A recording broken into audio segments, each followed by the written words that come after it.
Hello नमस्कार। कैसे हैं आप सब लोग? आशा करते हैं सब अच्छे होंगे, मस्त होंगे, स्वस्थ होंगे। तो वीडियो शुरू करते हैं। आज का जो हमारा विषय है मिथुन राशि पर है। तो मिथुन राशि 13 फरवरी से चमकने वाली है आपकी किस्मत, क्योंकि शनि का सितम होगा समाप्त और सूर्य का मिलेगा पूर्ण रूप से साथ। आज का टॉपिक हमारा ये है, तो वीडियो शुरू करते हैं। ठीक है। तो मिथुन राशि वालों, यदि आप काफ़ी लंबे समय से परेशान चले आ रहे थे तो आपको मनचाही सफलता मिलेगी। ये समझ लो, अब आपकी उम्मीद और आपकी इच्छाएं अब पूरा होने वाली हैं। उनका समय आ गया है कि अब उनका पूरा होने का समय अब इस समय दिखाई दे रहा है। और इसका मुख्य कारक होगा क्योंकि शनिदेव 12 फरवरी से लेकर 16 मार्च तक अस्त अवस्था में रहने जा रहे हैं। और यही नहीं, भगवान सूर्य जो अभी आपके अष्टम भाव में और रुकावट के भाव में सुशोभित हो रहे हैं, यही अब आपके भाग्य भाव में अपना संचार कर जाएंगे। ठीक है। ठीक 13 फरवरी से 14 मार्च तक का जो समय होगा, कैसे अब हमें इस समय इन ग्रहों का फायदा लेना है और क्या है जो हमें करना है और क्या है जो ऐसा जो हमें नहीं करना है, इसे समझने की कोशिश करते हैं। तो समझिए, सबसे पहले हम शनिदेव जी को समझने की कोशिश करते हैं, जो आपके भाग्य भाव पर सुशोभित हो रहे हैं। और ऐसे में उनका आपके भाव में होने का अर्थ यह है कि आपके भाग्य के लिए, उन्नति के लिए ये अनुकूल नहीं है। लेकिन किसी कारणवश हमारे ग्रह गोचर या हमारी जन्म पत्रिका, महादशा, अंतरदशा या प्रयंतरदशा के द्वारा हमें शुभत्वों की प्राप्ति नहीं हो रही है।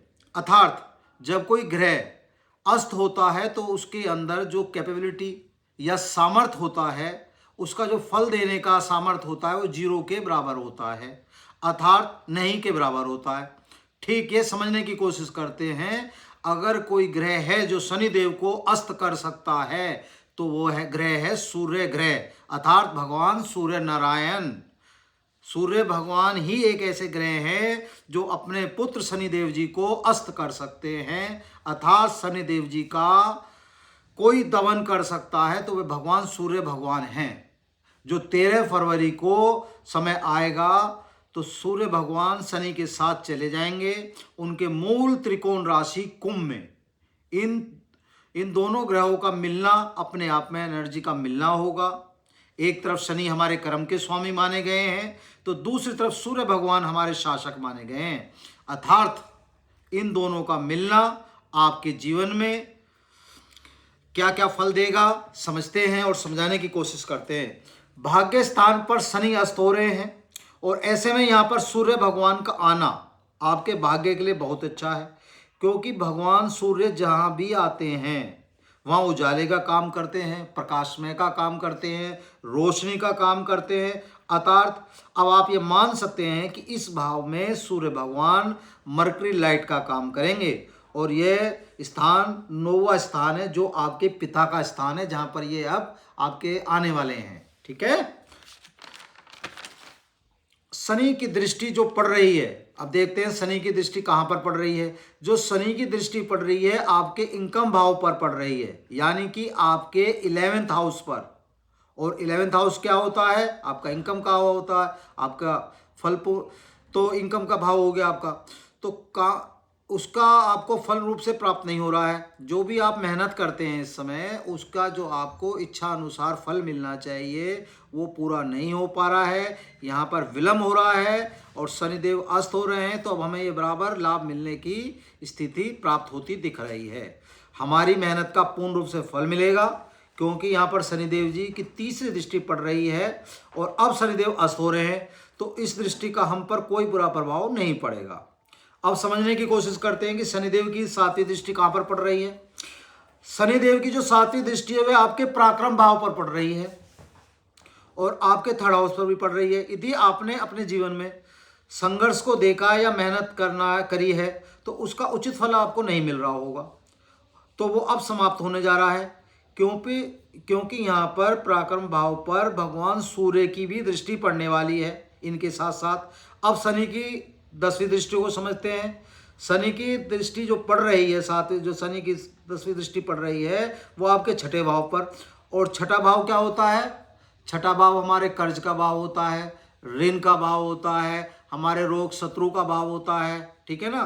तो अब इसका हमें फायदा क्या होगा, जितने भी जो आपके शत्रु थे, जो आपका ऋण था या कोर्ट कचहरी आपके ऊपर चल रही थी, अब उनमें सब में एकदम से अचानक आपको ऐसा लगेगा जैसे शांति इत्यादि आपको मिलती दिखाई देगी, ठीक है ना। आप जो मेहनत करे थे उसका फल आपको मिलने लग जाएगा। शत्रु जितने भी थे जो आपकी बढ़ती हुई मतलब उससे मतलब दुखी होते हैं, परेशान होते हैं, जो नहीं चाहते कि आप बढ़े जीवन में तरक्की करें, जितने भी आपके मित्र हैं या जो भी ऐसे लोग हैं जो आपसे मतलब कहीं ना द्वेष की भावना रखते हैं, अब उनके लिए मुँह की खाने का टाइम आ चुका है। क्योंकि जैसी ये दृष्टि उन पर पड़ेगी, अपनी इनकी जो दृष्टि आपकी जो छठी दृष्टि है यहाँ पर पड़ेगी, और छठा भाव जो है वो कर्ज का है, शत्रु का है, रोग का है। तो अब इसमें क्या होगा, अब आपको एकदम से छूट मिलनी शुरू हो जाएगी, ठीक है। तो हो सकता है अब ये आपके लिए बेहतर होगा। तो अगर शनि अंधकार है तो सूर्य भगवान उजाला है। अगर सूर्य भगवान सारे संसार को उजाला दे सकते हैं तो आप कैसे मान सकते हैं कि वो आपको इस भाव में आकर, आपके भाग्य भाव में आकर आपको उजाला नहीं देंगे या आपको फायदा नहीं देंगे। तो ये आप मान लीजिए कि ये जो आपका समय है मिथुन राशि के लिए ये बड़ा ही शुभ है। अब एक और चीज हम देखने की कोशिश करते हैं, ठीक है। दूसरी तरफ से देखते हैं, मिथुन राशि के जो स्वामी हैं, मिथुन राशि के स्वामी हैं बुध, और बुध देवता है, और बुध देवता के प्रबल मित्र होते हैं सूर्य भगवान। और उसी दृष्टि से अगर हम देखते हैं तो उसी मित्रता को निभाते हुए यहाँ पर बहुत ज़्यादा उम्मीद है कि हमारे लिए जो हमारा भाग्य होगा बहुत उज्जवल होगा, क्योंकि बुध का हम पे सीधा इसका फायदा होगा। बुध भी अपनी दृष्टि हमारे ऊपर उसी हिसाब से डालेंगे जो हमें फायदा होगा। तो अब आपको क्या करना है ये थोड़ा सा हम समझा देते हैं, आप समझने की कोशिश करिए, इस समय को समझने की कोशिश करिए कि जो 13 फरवरी से जो समय हमारा 12 फरवरी से जो समय हमारा आया है 16 मार्च तक का, इस समय का हमें उचित फायदा उठाना है। क्योंकि जो शनि भगवान जो अस्त हो रहे हैं और सूर्य भगवान की वहाँ पर उनका साथ हो रहा है, तो उस साथ का फायदा लेते हुए जो हम इस समय 1 महीने के अंतराल में जो हमें समय मिला है इसका फायदा ले सकते हैं। तो ये समझ लीजिए आप अपने मनोरथ को पूर्ति करने का काम करेंगे, अपनी इच्छाओं की पूर्ति करने का काम करेंगे, और इस समय का अगर आपने फायदा उठा लिया तो आपके लिए बड़ा ही आपके अनुसार अनुकूल मतलब आपके अनुसार होगा ये समय, समझे ना। तो अब हमें क्या करना है, उपाय समझने की कोशिश कर लीजिए थोड़ा सा कि आपको क्या उपाय करना है। एक तो आपको नियमित थोड़ा सा ये ध्यान रखें कि सूर्य भगवान को सुबह अपना जितनी जल्दी प्रातः दे सकते हैं अर्घ देने की कोशिश करें। सूर्य भगवान को डेली अर्घ देना है, ये ना कि किसी दिन मिस कर दिया, कोशिश करो कम से कम नहीं देते हो वैसे भी आपके जीवन में कोशिश करनी चाहिए कि हमें ये प्रतिदिन नित्य दिन अपना ये अपने जीवन में निकाल लेना चाहिए कि हमें सुबह उठ के सूर्य को अर्घ देना ही है, एक चीज़। दूसरा, शनि जाते हुए अस्त हो रहे हैं तो शनि की उपासना करना ना छोड़ें। इस समय शनि का प्रभाव आपके लिए अच्छा भी हो सकता है, भले ही अस्त हो रहे हैं लेकिन जाते जाते दे जाते हैं शनि भगवान भी। तो अपना शनिवार को मंदिर जाएं, शनि चालीसा पढ़ें, और थोड़ा सा अपना भगवान का जब भी अपना इच्छा करें अपना उनका मतलब उन्हें याद करें, ठीक है।